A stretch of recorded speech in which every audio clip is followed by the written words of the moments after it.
வணக்கம் happy traders zone viewers. நம்ம சேனலில் stock market, IPO, mutual fund, investment and trading பற்றின எஜுகேஷனல் கண்டென்ட் வீடியோ ஷேர் பண்ணிட்டு வந்துட்டு இருக்கோம். இது வரைக்கும் சேனலை சப்ஸ்கிரைப் பண்ணி சப்போர்ட் பண்ணிட்டு இருக்கிற எல்லா நண்பர்களுக்கும் என்னோட மனமார்ந்த நன்றி. மேலும் சப்ஸ்கிரைப் பண்ணாதவங்க உடனே நம்ம சேனலை சப்ஸ்கிரைப் பண்ணிட்டு அந்த பெல் ஐக்கானையும் தட்டி விடுங்க.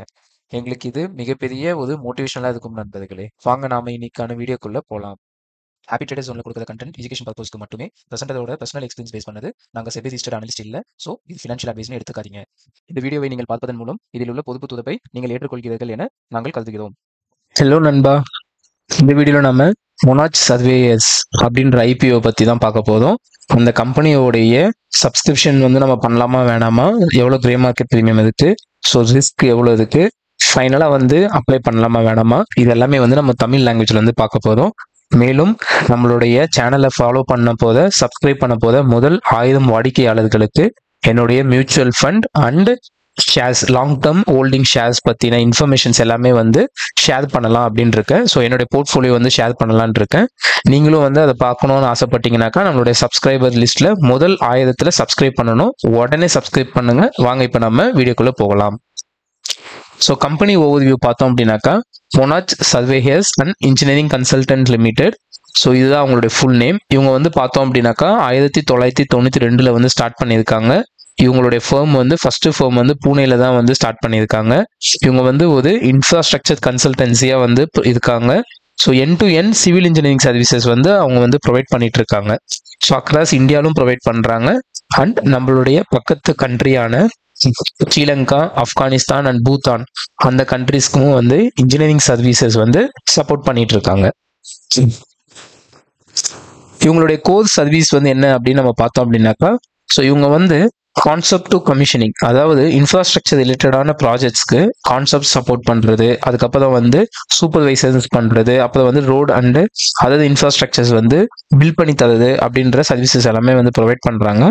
இதில் மேஜராக வந்து பார்த்தோம் அப்படின்னாக்கா ஸோ லேண்ட் ஏரியா வந்து சர்வேயிங் பண்ணுறது, மேப்பிங் பண்ணுறது அதெல்லாம் பண்ணி தந்துட்டு இருக்காங்க.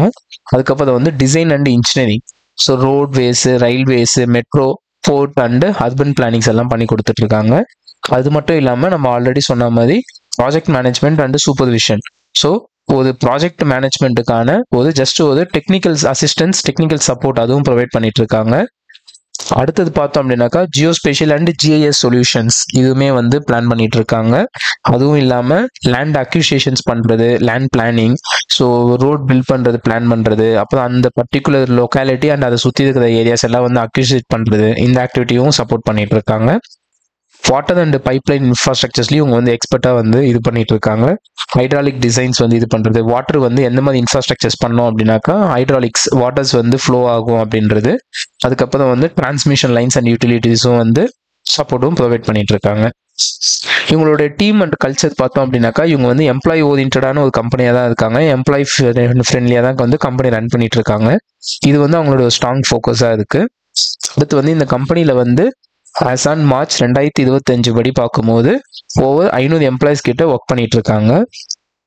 இந்த கம்பெனியை வந்து லீட் பண்ணிட்டு இருக்கவங்க எல்லாருமே வந்து ஃபவுண்டரும் லீட் பண்ணிட்டு இருக்காங்க. அவங்க கூட சேர்ந்து skilled leadership, top management leadership டீமுமே வந்து லீட் பண்ணிட்டு இருக்காங்க.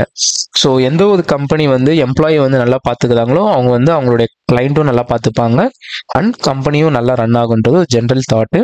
அந்த ஆஸ்பெக்ட்ல பார்க்கும்போது இந்த கம்பெனி வந்து எம்ப்ளாய் ஃப்ரெண்ட்லியா இருக்கு.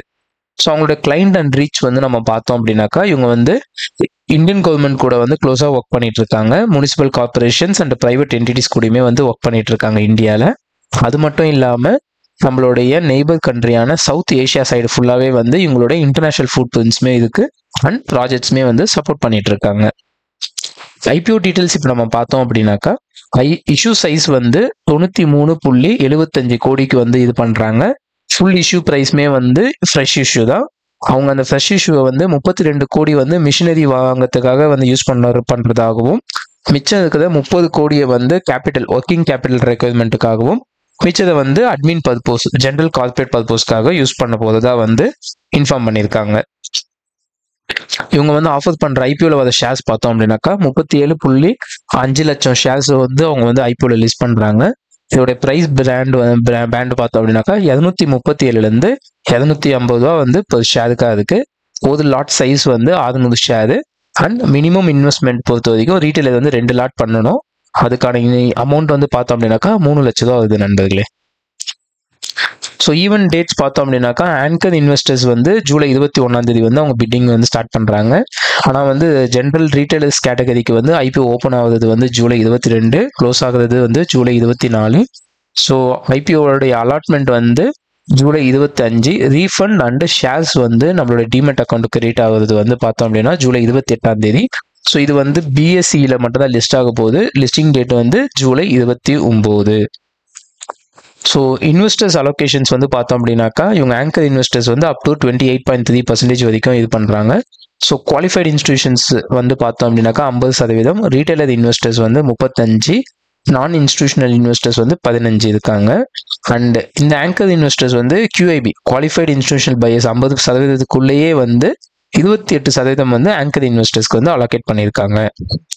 ஸோ கம்பெனியோடைய 5 இயர்ஸ் ஃபினான்ஷியல்ஸ் வந்து பார்த்தோம் அப்படின்னாக்கா அவங்களோட ரெவன்யூ வந்து டிராஸ்டிக்காக வந்து கிட்டத்தட்ட வந்து 3x வந்து இதுவாயிருக்கு. 50 கோடி கிட்ட இருந்ததுக்கு 2021.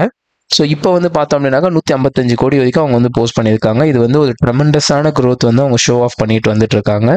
ஸோ ஆப்வியஸாக ரெவன்யூ இன்க்ரீஸ் ஆகுது அண்ட் ப்ராஃபிட்டுமே வந்து இன்க்ரீஸ் ஆகுது. ப்ராஃபிட் ஆஃப்டர் டேக்ஸ் பார்த்தோம் அப்படின்னாக்கா கிட்டத்தட்ட 4.5 மடங்கு கிட்ட அவங்க வந்து இம்ப்ரூவைஸ் பண்ணியிருக்காங்க. ஏன்னா 4 கோடி கிட்ட ப்ராஃபிட் வந்து 2021 பண்ணியிருக்காங்க. 2025 பார்க்கும்போது 34.83 கோடி வந்து பண்ணியிருக்காங்க. ஸோ ப்ராஃபிட் ஆஃப்டர் டேக்ஸ் எது அப்படின்னாக்கா ஆப்வியஸாக EBITDAவும் ஏதும் அதுவும் இங்கே இன்க்ரீஸ் ஆயிருக்கு. அவங்களோட நெட் ஒர்த்துமே வந்து இன்க்ரீஸ் ஆகிட்டு தான் இருக்கு. அண்ட் அவங்களோட டோட்டல் அசட்டுமே வந்து 3 மடங்கு கிட்ட இன்க்ரீஸ் ஆயிருக்கு.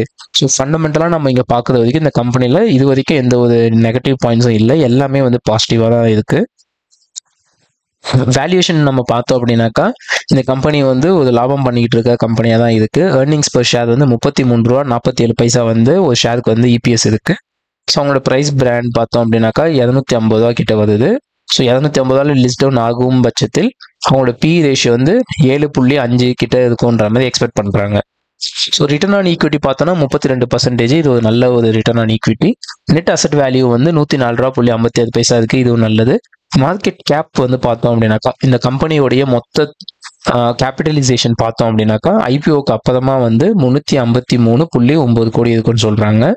ஸோ இந்த ஐபிஓ பொறுத்த வரைக்கும் என்ன அப்படின்னாக்கா ரிட்டர்ன் ஆன் ஈக்விட்டி இருக்கு அண்ட் மார்ஜின்ஸும் இன்க்ரீஸ் ஆகுது. அவங்களுடைய ப்ராஃபிட் ஆஃப்டர் டேக்ஸ்மே வந்து இன்க்ரீஸ் ஆகிட்டு இருக்கு.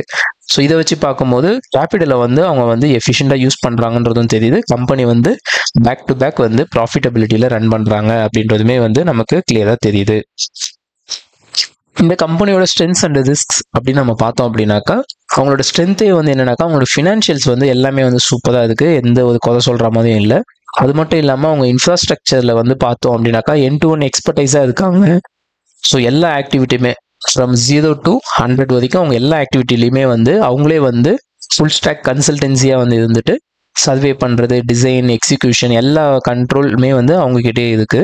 அதனால வந்து அவங்க வேற ஒரு யாரையுமே வந்து நம்பி இருக்க வேண்டிய நீடு கிடையாது. ஸோ ஸ்டார்ட் டு எண்ட் வரைக்கும் அவங்களே கம்ப்ளீட் இன்ஃப்ராஸ்ட்ரக்சர் எக்ஸிக்யூஷன்ஸும் பண்ண முடியும். அந்த ஒரு ஸ்டஃப் வந்து அவங்க கிட்ட இருக்கு. கடனுமே வந்து பார்த்தோம் அப்படின்னாக்கா 0.13 தான். இது வந்து ரொம்பவே மினிமலான ஒரு கடன் தான். அதுக்கப்புறம் வந்து அவங்களோட எஃபிஷியன்சி, ஸோ EBITDA மார்ஜின் வந்து இன்க்ரீஸ் ஆயிருக்கு. ஸோ இதை வச்சு பார்க்கும்போது அவங்களுடைய ஃபினான்ஷியல் அண்ட் ஆப்ரேஷனல் மேனேஜ்மெண்ட் வந்து சூப்பராக இருக்குன்றது நமக்கு கிளியராக தெரியுது. ரிஸ்க் அப்படின்னு நம்ம பார்த்தோம் அப்படின்னாக்கா இவங்க வந்து க்ளோஸாக வந்து கவர்மெண்ட் கூட தான் வந்து ஒர்க் பண்ணிட்டு இருக்காங்க. ஸோ அதனால வந்து இவங்க வந்து கவர்மெண்ட்டை வந்து டிபெண்ட் பண்ணியிருக்கிற மாதிரி இருக்கு. ஸோ அதனால இன்கேஸ் வந்து பொலிட்டிக்கல் இஷ்யூஸ்னால எதனாச்சும் வந்து பாலிசிஸ் வந்து சேஞ்ச் ஆகுது, இல்லை டெண்டர்ஸ் வந்து டிலே ஆகுது, கேன்சலேஷன்ஸ் ஆகுது அப்படின்ற பட்சத்தில் இவங்களுக்கு ஒரு நெகட்டிவ் பாயிண்டாக இருக்கும். இது ஒரு ரிஸ்க்காக தான் பார்க்கணும் நாம. அடுத்து வந்து இவங்களோட கிளைண்ட் வந்து ஜாகிரபிக்கல் கான்சன்ட்ரேஷனை தான் வச்சிருக்காங்க. ஆனால் வந்து பார்த்தோம் அப்படின்னாக்கா அவங்களுடைய டாப் 10 கிளைண்ட்ஸ் வந்து பார்த்தோம் அப்படின்னாக்கா அவங்களுடைய மகாராஷ்டிரா ரீஜனில் தான் வந்து மேஜராக இவங்களோட அப்பியரன்ஸ் வந்து இருந்துட்டு இருக்கு. அது மட்டும் இல்லாமல் அடுத்த ரிஸ்க் வந்து அன்ரிஜிஸ்டர்ட் ட்ரேட்மார்க்ஸ் அண்ட் லிட்டிகேஷன்ஸ் எதனாச்சும் வந்ததுன்னா இந்த கம்பெனி வந்து அவங்களோட கம்பெனியோட ரெப்யூட்டேஷன்ஸும் போகும் அண்ட் வந்து ஃபியூச்சர் கான்ட்ராக்ட்ஸும் வந்து ஸ்ட்ரிங்க் ஆகுன்றது ஒரு எக்ஸ்பெக்டேஷனாக இருக்கு. ஸோ இந்த கம்பெனியோட grey market premium and listing gain பார்த்தோம் அப்படின்னாக்கா ஸோ இது வந்து இப்போதைக்கு வந்து நம்மளுடைய லிஸ்டிங் ப்ரைஸ் வந்து 400 மாதிரி ட்ரேட் ஆகிட்டு இருக்கு கிரே மார்க்கெட் ப்ரீமியமில். ஸோ IPO ப்ரைஸ் வந்து 250 ரூபா. ஸோ கிரே மார்க்கெட் ப்ரீமியம் வந்து 150 ரூபா இன்க்ரீஸ் ஆகி ஸோ டோட்டலாக வந்து ஒரு லாட்டுக்கு வந்து 9,000 ரூபாய் வரைக்கும் லாபம் வரும்ன்ற மாதிரி எக்ஸ்பெக்ட் பண்ணுற மாதிரி இருக்கு. ஸோ கிட்டத்தட்ட இது வந்து லிஸ்டிங் கெயின் வந்து பார்த்தோம் அப்படின்னாக்கா 60%. ஸோ இந்த 60% லிஸ்டிங் கெயின்றது வந்து இது வந்து ஒரு கன்ஃபார்ம்டு இன்ஃபர்மேஷன் கிடையாது. இது வந்து மார்க்கெட் சென்டிமெண்ட்டுக்கு ஏற்ற மாதிரியும் ஸ்டாக்கோடைய சப்ஸ்கிரிப்ஷன் அண்டு ஃபர்தர் குளோபல் மார்க்கெட்டை பொறுத்து இந்த கிரே மார்க்கெட் ப்ரீமியம் வந்து கூடவும் குறையவும் செய்யும். ஸோ லிஸ்டட் பிஎஸ்ன்னு நம்ம பார்த்தோம் அப்படின்னாக்கா த்ரூ கன்சல்டன்சி இருக்காங்க, ருத்ராபிஷேக் என்டர்பிரைசஸ் இருக்காங்க, மங்களம் இன்ஃப்ரா அண்ட் இன்ஜினியரிங் இருக்காங்க. ஸோ இவங்க கூட எல்லாத்தையும் கூட நம்ம கம்பேர் பண்ணோம் அப்படின்னாக்கா ஸோ மொனாஜ் சர்வேயர்ஸ் வந்து ஏர்னிங்ஸ் பர் ஷேர் வந்து இன்க்ரீஸ்டாகவே இருக்குது, நல்லாவே இருக்குது. ஸோ ஆப்வியஸாக அவங்க அதனால அவங்களோட பி ரேஷியோமே வந்து 7.5 கிட்ட வந்து இதுவாகுது. இது வந்து நம்ம பார்க்கும்போது இது வந்து ஒரு வேல்யூவான ஒரு நல்ல வேல்யூவேஷன் தான் இருக்குது, குட் வேல்யூவேஷன். சீப்பான ப்ரைஸில் தான் வந்து ஐபிஓ வராங்க. ரிட்டர்ன் ஆன் ஈக்விட்டியுமே 32% இருக்குது. ஸோ ருத்ராபிஷேக் என்டர்பிரைஸ் வந்து 54 இருக்காங்க, மங்களம் இன்ஃப்ரா வந்து 50 கிட்ட இருக்காங்க. அவங்கள விட ஓரளவுக்கு மேனேஜபிளாக தான் வராங்க இவங்களும். என்ஐவின்னு பார்க்கும்போது 104.86 வந்து மற்ற எல்லா காம்படிட்டர்ஸ் விடவும் இவங்க நல்லா ஒரு என்ஐவியில் தான் இருக்காங்க. ஃபைனல் வேர்டிக்ட் அப்படின்னு நம்ம பார்த்தோம் அப்படின்னாக்கா ஸோ இந்த கம்பெனி வந்து ஃபினான்ஷியல்ஸ் எல்லாமே நல்லா இருக்கு, ஃபியூச்சர் ஸ்கோப்பும் இருக்குன்ற பட்சத்தில் இதை வந்து medium to long term gain பார்க்கணும் அப்படின்றவங்க வந்து ஒரு வியூ பார்க்கலாம். இல்லை ஒரு சின்ன வந்து லிஸ்டிங் கெயினுக்காக நம்ம வந்து அப்ளை பண்ணலாமா அப்படின்ட்டு திங்க் பண்ணிட்டு இருக்கிறவங்களும் இதை வந்து கன்சிடர் பண்ணுங்க. கன்சிடர் பண்ணிட்டு உங்களோட இண்டிவிஜுவல் அனாலிசைஸ் பண்ணிட்டு டிசைட் பண்ணுங்க. அதுக்கப்புறம் இது வந்து எஸ்எம்இ ஐபிஓன்றதுனால இதில் வந்து லிக்விடிட்டி ப்ராப்ளம் ஆகிறதுக்கான பாசிபிலிட்டிஸும் இருக்குது. அதையுமே வந்து நீங்கள் ஒரு ரிஸ்க்காக கன்சிடர் பண்ணிக்கோங்க. ஸோ இந்த வீடியோ உங்களுக்கு பிடிச்சிருந்தனாக்கா லைக் பண்ணுங்கள். நெக்ஸ்ட் உங்களுக்கு எந்த மாதிரி வீடியோஸ் வேணுன்றதை நம்மளோட கமெண்ட் செக்ஷனில் கமெண்ட் பண்ணுங்கள். ஸோ இந்த வீடியோவை ஷேர் பண்ணிவிட்டு நம்மளோட சேனலை சப்ஸ்கிரைப் பண்ணிக்கோங்க. நன்றி நண்பர்களே.